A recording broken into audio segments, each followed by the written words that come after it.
BFM Business. Toute l'info éco et business à la mi-journée. 60 minutes business. Guillaume Paul.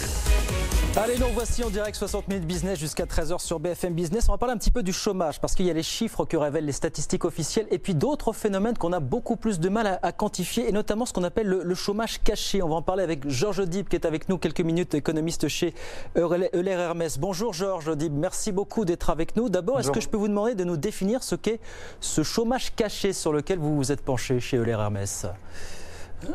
Alors, ce chômage caché, en fait, c'est la hausse inhabituelle du nombre des actifs. Donc, ceux qui ne sont pas des inactifs, ceux qui ne sont pas pris en compte dans les statistiques du chômage, qui sont ni catégorisés comme chômeurs, ni comme ayant un emploi. Et donc, sur notre panel de 25 pays de l'OCDE et de quelques pays de revenus moyens, on en dénombre chez Euler Hermès actuellement 30 millions en tout. Donc, il y a toujours eu des inactifs. Pourquoi, vous me direz, on s'y intéresse maintenant? Parce qu'en fait, c'est la première crise où l'on voit un nombre d'inactifs augmenter autant. En 2009, ou pendant la crise de la zone euro, on n'a pas eu ce phénomène. Donc c'est non seulement dû à une population découragée qui arrête de chercher un emploi, mais c'est aussi dû à cette crise, aux caractéristiques spécifiques de cette crise Covid-19, la fermeture de pans entiers de l'économie qui ne rouvrent que partiellement, des écoles qui sont fermées puis rouvertes, donc une impossibilité de chercher du travail pour les parents. Donc tout ça crée ce chômage caché, ce nombre d'inactifs bien plus fort, donc de 30 millions sur ces 25 pays. 30 millions, est-ce qu'on arrive à chiffrer pays par pays, en France notamment, l'ampleur du phénomène aujourd'hui, Georges ? Alors oui, on s'est efforcé de chiffrer pays par pays.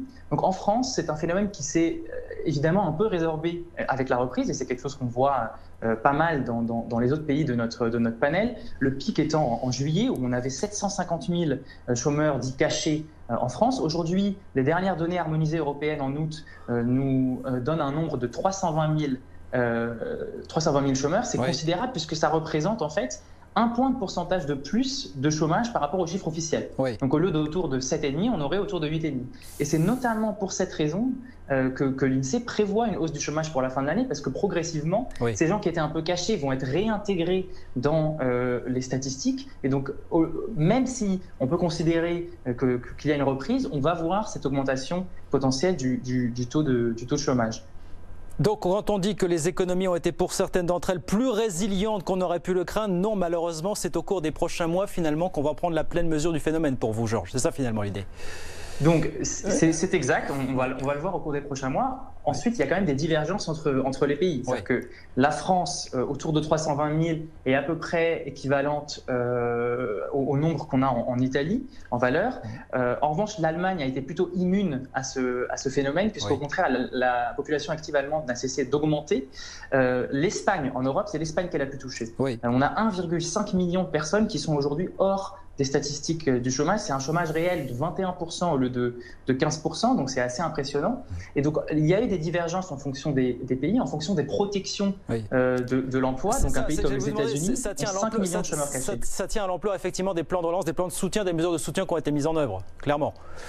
Ça tient en partie à la structure ex-ante du marché du travail, mais aussi évidemment aux mesures qui ont été mises en place. Donc si l'on regarde des pays à revenus moyens, des pays émergents qui ont moins soutenu l'emploi en tant que tel, on a un phénomène encore plus fort. Le Brésil, c'est 13 millions de chômeurs cachés, 1,8 million au Chili, 5 millions en Afrique du Sud. Donc on a des divergences évidemment en fonction de la nature des plans de relance et de la nature des soutiens d'urgence des gouvernements. Mais nous serons rattrapés dans les prochaines semaines, les prochains mois par ce phénomène du chômage caché que vous décrivez aujourd'hui. Merci beaucoup Georges, merci d'avoir été avec nous quelques minutes. Georges Dib, économiste chez Euler Hermès, merci d'avoir été avec nous quelques minutes sur BFM Business ce midi.